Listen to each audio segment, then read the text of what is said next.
Okay, now that we have extended the Fourier transform as an operator from L2 to L2, we shall look at some other properties of the Fourier transform in the same spirit. Suppose f and g are absolutely integrable functions on R. How do you define the convolution? The convolution of f and g, f star g, is a function given by f star g of x equal to integral over R f of y g of x minus y dy. It's an integral over the whole real line. It's an easy exercise for you to check that f star g is the same as g star f, and f star g is absolutely integrable. You simply integrate the absolute value of that expression for f star g and integrate it with respect to x, and you'll get a double integral and use Fibini theorem and you get the result. That's an easy exercise. I'll leave it to you to complete. There's one small comment I want to make about the convolution. The convolution integral that you see g of x minus y. And what is the meaning of x minus y in the integral? It means that the group structure of the real line plays a role in the definition of convolution. Therefore, it is essential that when you define the convolution, the domain of integration should be a group, namely in this case it is the abelian group R plus. There is one small conventional issue. If you look at books on ordinary differential equations, you will see there is a chapter on Laplace transforms, and you will see convolutions described in the context of Laplace transform, and the definition is slightly different. But that definition is adapted to Laplace transforms, because when you do Laplace transforms, you are integrating over 0 to infinity. But it appears that that is not correct, because 0 to infinity is not a group, it is only a semi-group.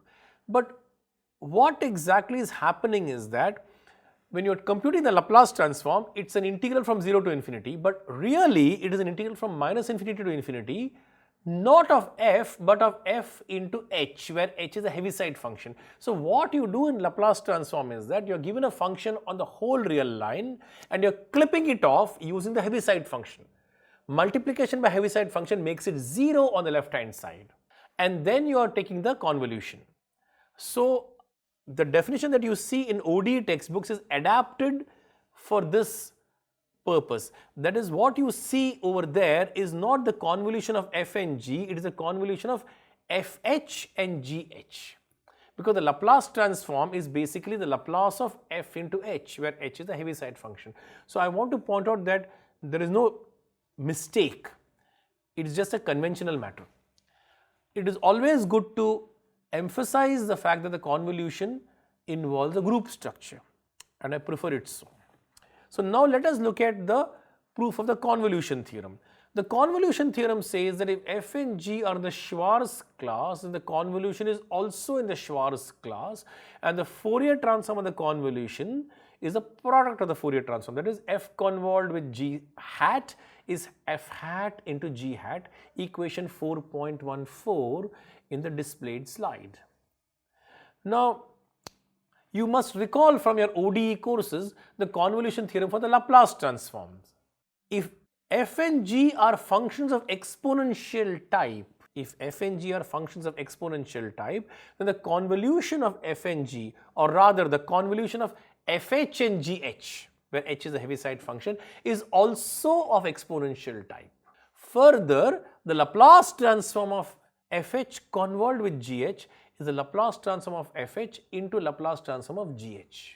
There is a convolution theorem for Laplace transform and there is a convolution theorem for the Fourier transform. They have the exactly same form, exactly the same structure. The transform converts the convolution into a product. If you have studied the Z transform in context of electrical engineering, that also takes the convolution into a product. So there is some method in the madness, if you will. So now let us go to the proof of the convolution theorem. First of all, there are two parts to this theorem. One is that the convolution belongs to the Schwarz class. That we shall not prove, because anyway the convolution is in L1, and all that I need for equation 4.14 is that the convolution should be in L1.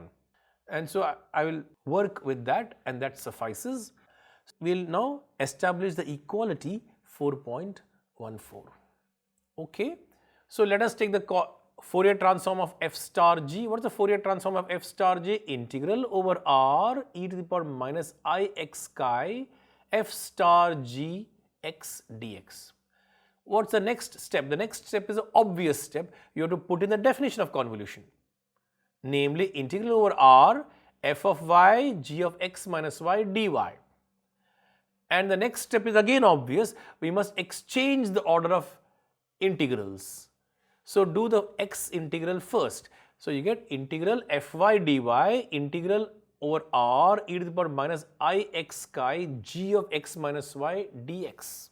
The next step is equally obvious. Put x minus y equal to z in the inner integral, namely make a change of variables, or x equal to y plus z in the innermost integral. So what do you get? F star g hat equals integral over r fy dy integral over r e to the power minus I times y plus z chi gz dz. Exponential of minus I into y plus z chi is simply a product of exponentials. E to the power minus iy chi e to the power minus iz chi. So split it, and it's a product of two integrals, f hat of chi, g hat of chi. The convolution theorem has been established. Now let us apply these things to solving partial differential equations. We have put in a lot of hard work. So now let us get some benefits, let us reap the benefits of all this hard work that we have done so far. So let's look at the heat equation. What is the heat equation? The heat equation is this equation ut minus uxx equal to 0, where I am looking at the heat equation in the upper half plane. X varies over the real line, t varies over the positive real line. So it is a half plane. The vertical axis is the time axis, the horizontal axis is the x axis, and I am looking at the heat equation for t bigger than or equal to 0. Initial heat distribution u of x comma 0 is f of x, it's given to you. Let us begin by assuming that this initial heat distribution f of x is in the Schwarz class, our favorite function space. And let us apply the Fourier transform to the heat equation, but we take the Fourier transform with respect to the x variable only and regard the t variable as a parameter. And so Fourier transform of ut will be d dt of Fourier transform of u, because everything is in the Schwarz class, it's not a problem. So we get d dt of u hat of chi t minus Fourier transform of uxx. Remember, the Fourier transform converts 1 upon I d dx into multiplication by chi. So here we got minus uxx. So when I take the Fourier transform, it will become chi squared u hat. So after taking the Fourier transform of the heat equation, we get an ODE for u hat, namely d dt of u hat plus chi squared u hat equal to 0. Okay, so you got a first order ODE, but you also need initial conditions. What is u hat of chi comma 0? U hat of chi comma 0 is f hat of chi.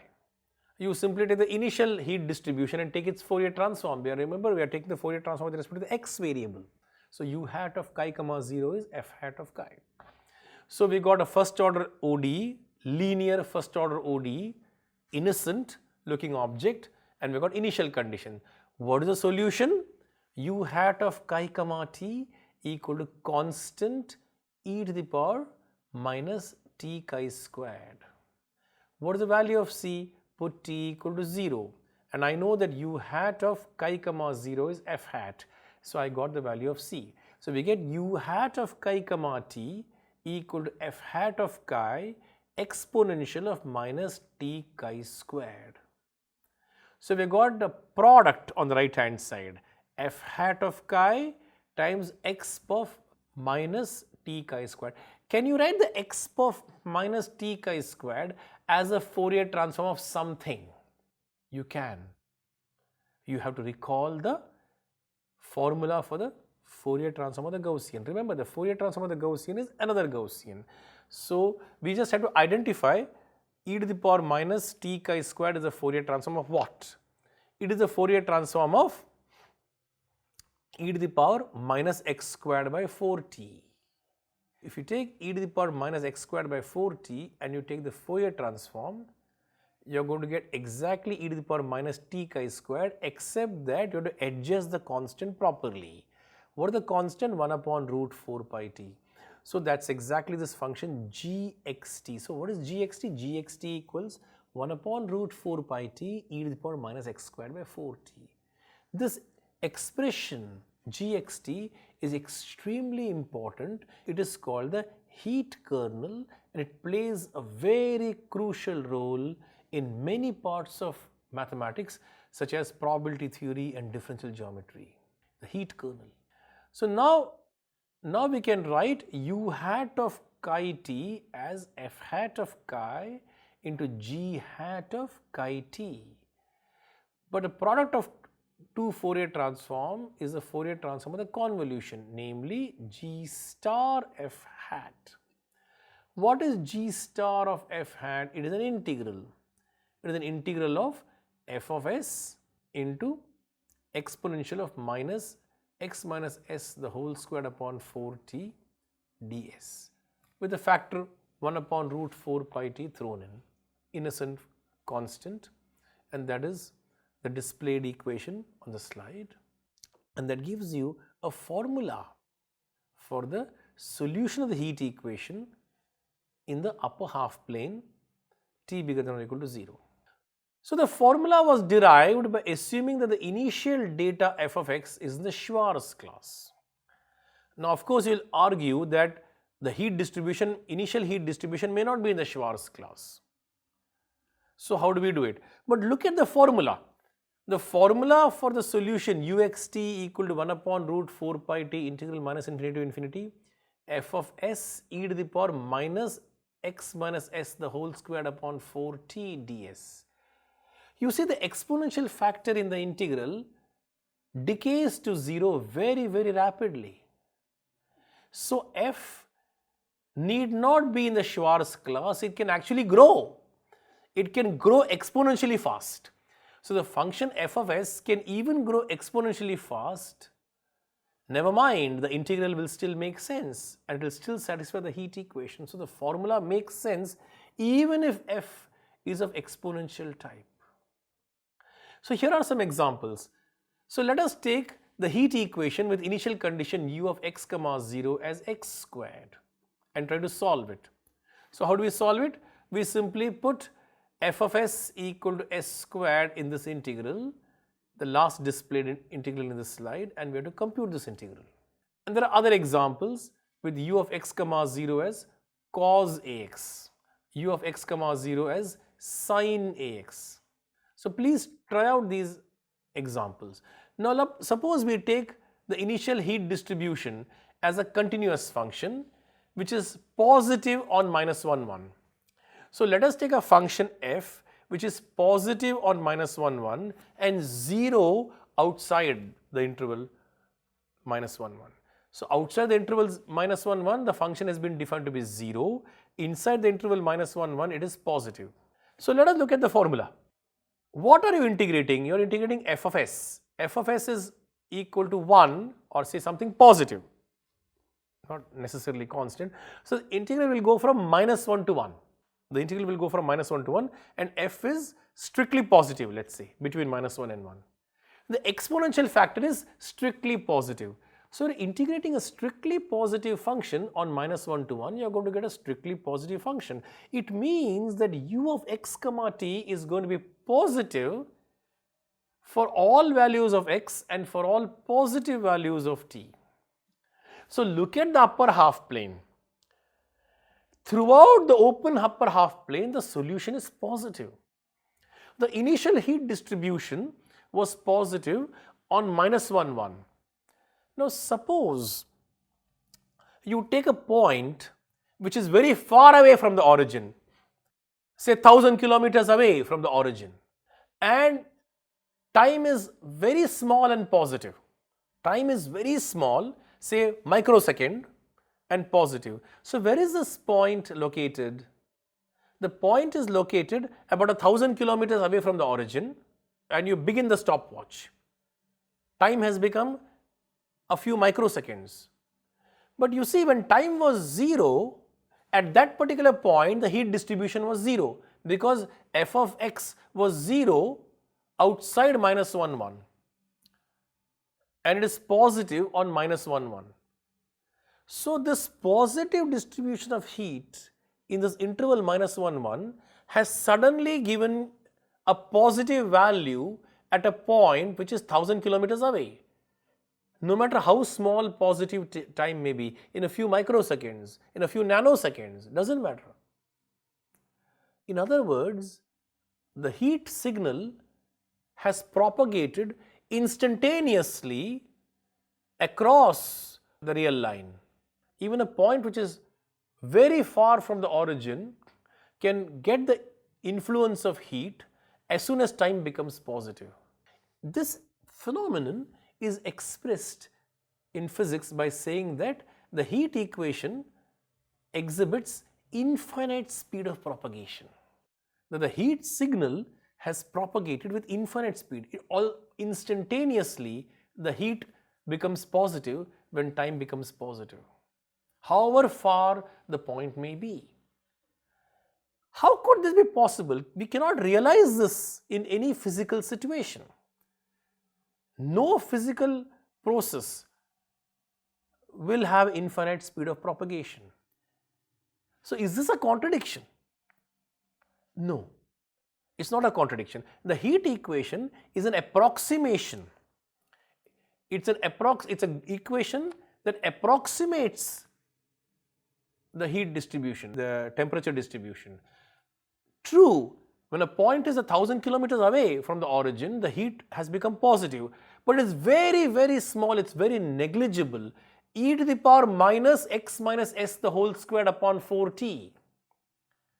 T is very small and x is very large. E to the power minus x minus s the whole squared upon 4t is going to be negligibly small.